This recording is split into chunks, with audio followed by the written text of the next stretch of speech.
सुप्रभात बच्चों, कैसे हैं आप सब। आशा करती हूँ आप सब बहुत अच्छे होंगे। मेरा नाम पायल अग्रवाल है, मैं हूँ आपकी हिंदी की अध्यापिका। बच्चों, आज हम पढ़ेंगे पाठ 1 भाषा, लिपि और व्याकरण के बारे में। भाषा क्या होती है बच्चों? जब हम बोलते हैं यानी कि अपनी बातों को, अपने भावों का आदान प्रदान करना, उसे हम कहते हैं भाषा। और भाषा के कितने रूप होते हैं? भाषा के होते हैं 2 रूप, लिखित और मौखिक। मौखिक भाषा जो हम बातों से आप तक पहुंचा रहे हैं यानी कि बोलकर, ठीक है। और लिखित भाषा लिखकर, ठीक है, उसे कहते हैं हम लिखित भाषा। अब जानेंगे हम जैसे लिपि के बारे में। लिपि किसे कहते हैं बच्चों? जो भी हम अपने मुंह से बोलते हैं, कुछ ध्वनियां निकलती है, उनके लिखने के जो चिन्ह होते हैं उन्हें हम लिपि कहते हैं। चलिए इसे अच्छे से समझते हैं, पाठ के माध्यम से बढ़ते हैं पाठ की ओर। पाठ 1 भाषा, लिपि और व्याकरण। पाठ का उद्देश्य है बच्चों भाषा, उसके भेद, लिपि और व्याकरण का ज्ञान कराना। देखिए इधर, बेटा देखो, अभी लाल बत्ती है, जब हरी हो जाएगी तब चलेंगे, ठीक है। देखो बस 1 सेकेंड रह गया।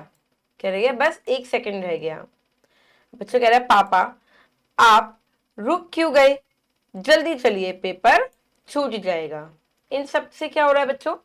उपयुक्त बातों से स्पष्ट है कि सब अपनी बात दूसरों तक पहुंचाने के लिए अलग अलग साधनों का प्रयोग करते हैं।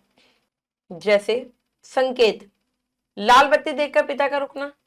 भाई आपने देखा होगा कि जब ट्रैफिक होता है, ट्रैफिक लाइट आती है तो लाल बत्ती पर हम रुक जाते हैं। बोलकर, लड़के द्वारा पिता को अपनी बात कहना।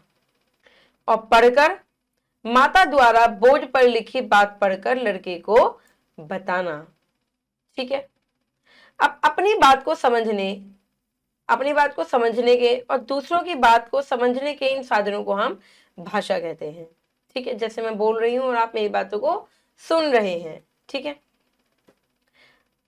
चलिए परिभाषा जानते हैं।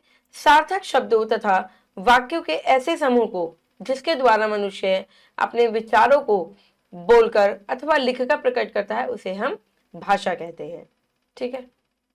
चलिए बच्चों, अब हम जानेंगे भाषा के रूप। भाषा के कितने रूप होते हैं? 2 रूप होते हैं। कौन कौन से? मौखिक भाषा और लिखित भाषा। मौखिक भाषा कौन सी होती है बच्चों? जब हम अपने विचारों को बोलकर प्रकट करते हैं, हमें कुछ कहना है और हम बोलकर बता रहे हैं अपनी बात को और दूसरा सुन रहा है, ठीक है, तो उसे मौखिक भाषा कहते हैं।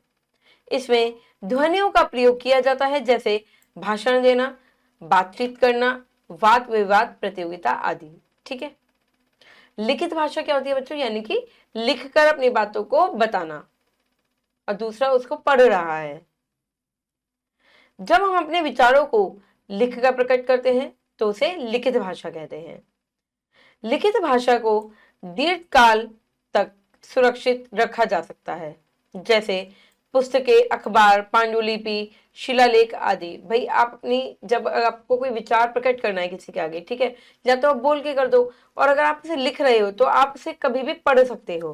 भाई पुस्तकें प्राचीन काल की चीजें दिखाती है हमें, है ना, कि प्राचीन काल में क्या क्या हुआ था। तो आज हम उसे पढ़ रहे हैं कैसे?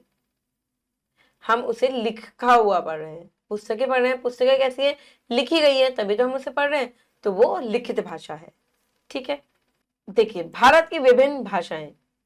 भारत की स्थिति अन्य देशों से भिन्न है।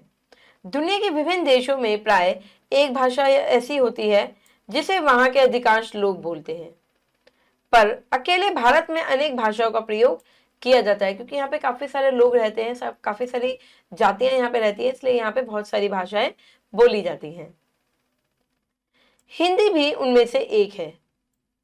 भारत के राज्यों में अलग अलग भाषाएं बोली जाती हैं, जैसे देखिए असम में बोली जाती है बच्चों असमिया, तमिलनाडु में तमिल, आंध्र प्रदेश में तेलुगु और कर्नाटक में कन्नड़ बोली जाती है। कश्मीर में कश्मीरी बोली जाती है, केरल में मलयालम बोली जाती है, पश्चिम बंगाल में बंगाली बोली जाती है, महाराष्ट्र में मराठी बोली जाती है, गुजरात में गुजराती, उड़ीसा में उड़िया, पंजाब में पंजाबी, ये तो आपको पता ही है, और उत्तर प्रदेश में हिंदी बोली जाती है। और 14 सितंबर 1949 को भारत की संविधान सभा ने हिंदी को भारत की राजभाषा स्वीकार किया था। राजभाषा है हिंदी, इसलिए हर साल 14 सितंबर को हिंदी दिवस मनाया जाता है। चलिए बच्चों, लिपि के बारे में जानेंगे। लिपि क्या है जानते हैं। जिन चिन्हों को हम लिखते हैं उसकी विधि को लिपि कहते हैं। बातचीत के दौरान हमारे मुख से विभिन्न प्रकार की ध्वनियां निकलती है। इन ध्वनियों को लिखने के लिए जिन चिन्हों का प्रयोग किया जाता है उन्हें लिखने का ढंग लिपि कहलाता है। प्रत्येक भाषा की अपनी लिपि होती है। प्रत्येक भाषा की अपनी एक लिपि होती है। चलिए इसकी परिभाषा जानते हैं। ध्वनि चिन्हों को लिखने की विधि को लिपि कहते हैं। अब जिस लिपि में हिंदी भाषा लिखी जाती है उसे देवनागरी लिपि कहते हैं। हिंदी किस में लिखी जाती है बच्चों? देवनागरी लिपि में।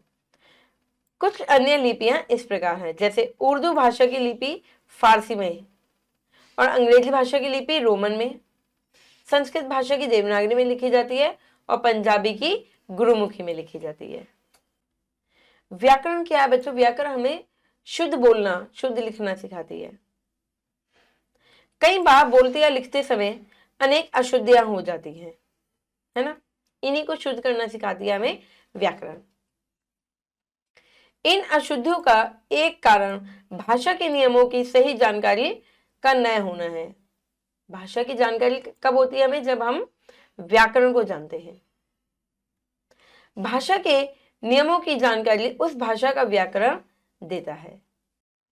चलिए बच्चों, करते हैं अभ्यास। सही उत्तर पर सही का निशान लगाएंगे। पंजाबी भाषा लिखी जाती है गुरुमुखी में, गुरुमुखी लिपि में। ध्वनि चिन्हों को लिखने की विधि क्या कहलाती है? लिपि कहलाती है। मलयालम कहाँ की भाषा है? मलयालम है कर्नाटक की। मलयालम कहाँ की भाषा है? कर्नाटक की। चलिए आगे बढ़ते हैं, करते हैं। निम्नलिखित भाषाओं की लिपि पर सही का निशान लगाइए। हिंदी देवनागरी में, पंजाबी गुरुमुखी में लिखी जाती है, संस्कृत देवनागरी में, उर्दू फारसी में, और अंग्रेजी रोमन में लिखी जाती है। चलिए बच्चों आगे बढ़ते हैं, करते हैं। रिक्त स्थानों की पूर्ति उपयुक्त शब्द से कीजिए। उपयुक्त मतलब जो ऊपर है, यहाँ पे दिए हुए हैं ऑप्शन, इसमें से।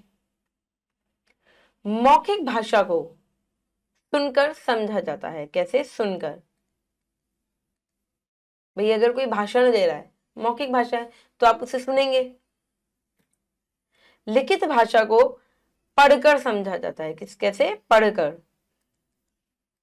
जैसे आप न्यूज़पेपर पढ़ते हैं, पुस्तकें पढ़ते हैं, लिखा हुआ पढ़ते हैं, है ना, उसे कहते हैं लिखित भाषा। पांडुलिपि लिखित भाषा का उदाहरण है। लिखित भाषा, लिखित भाषा का उदाहरण है। 14 सितंबर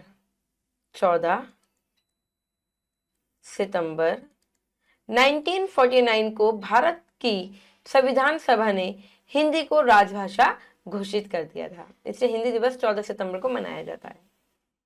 चलिए बच्चों, ये आपकी गतिविधि है। इसमें आपको करना है कि निम्नलिखित वर्ग में भारत में बोली जाने वाली 11 भाषाओं के नाम दिए गए हैं, उन्हें छांटकर लिखिए तथा यह भी बताइए कि वह भाषा भारत के किस राज्य में बोली जाती है। जैसे बेटा अभी आपने देखा कि यह है मलयालम, ठीक है, कहाँ पे बोली जाती है? कर्नाटक में बोली जाती है, ठीक है। ये देखिए मलयालम भाषा का नाम लिख के आपको यहाँ पे कर्नाटक लिखना है कि राज्य में बोली जाती है इसमें, है ना।